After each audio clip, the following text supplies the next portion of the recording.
எவ்வளவு விமர்சனங்கள் இருந்தாலும் ஆஹா கல்யாணம் சீரியல் எப்படியாச்சும் விஜய் டிவியோடைய டாப் 5 சீரியல்ஸில் எப்படியா இடம் பிடிச்சிருது. அதுக்கு முக்கியமான காரணமாக வந்து பார்க்குறது என்ன அப்படின்னா வந்து கதைன்னு பெருசாக எதுவும் இல்லாட்டியும் கூட ஸ்க்ரீன் பிளேயில் அப்பப்போ சில சில விஷயங்கள் அதுலேயும் வந்து பார்த்திங்கன்னா வில்லிகளாகவே இருக்கிறது, இல்லை கடைசி 3 எபிசோடில் மட்டும் மனசு மாறுறதுங்கிற மாதிரி இல்லாமல் நடுநடுலே மாற்றிடுறது. ஏற்கனவே ஐஸ்வர்யா வந்து கம்ப்ளீட்டாக வந்து நல்லவங்களாக்கிட்டாங்க. இன்னொரு பக்கம் வந்து பார்த்திங்க அப்படின்னா வந்து ராஜலக்ஷ்மியை இப்போ வந்து மகாபகம் கொண்டு வந்துட்டாங்க, காயத்ரியை வில்லியாக்கிட்டாங்க. ஸோ வீட்டுக்குள்ளே இருக்கவங்களில் ஒருத்தங்களை கம்ப்ளீட்டாக வில்லியாக்கி இன்னொருத்தவங்களை சரியாக்கி அதுக்குள்ளே ஒரு கேரக்டர் ஆர்க்கை வச்சு அவங்க ஏன் மாறுறாங்க எப்படி மாறுறாங்கிறத கொஞ்சம் கொஞ்சமாக மாற்றி அப்படின்னு சில விஷயங்கள்லாம் செஞ்சு நமக்கு ரசிக்கிறபடி ஆக்கிடுறாங்க. அது மட்டும் இல்லாமல் இப்போ அந்த அழகி ட்ராக் வந்ததுக்கு பிறகு கதையுமே கொஞ்சம் இன்ட்ரெஸ்டிங்காக தான் போயிட்டுருக்கு.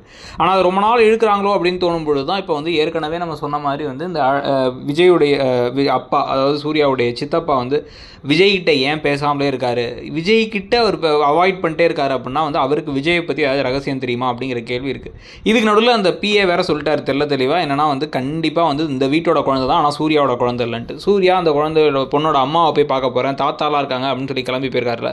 அங்கே சித்ராதேவி அனுப்பின ஆள்கள்லாம் இருக்கிற சமயத்தில் இங்கே ஒரு உண்மையை மகா கண்டுபிடிச்சு அது விஜயுடைய குழந்தை, விஜய் காலேஜ் படிக்கும் போது இருந்த காதலி கூட சேர்ந்துருந்த குழந்தை, ஆனால் பஞ்சாயத்து பண்ணி இந்த வீட்டில் சேரக்கூடாதுன்னு அனுப்பிவிட்டாங்க அப்படிங்கிறலாம் தெரிய வந்தால் அது அனாமிகா முன்னாடி பிரபா முன்னாடி சொல்ல அனாமிகா கோவப்பட்டு கிளம்பி விஜய் விட்டு போய் அதனால பிரபாவும் விஜயும் ஒரு ஜோடியாக வாய்ப்பு இருக்காங்கிறத பார்க்கணும். நீங்கள் என்ன நினைக்கிறீங்க?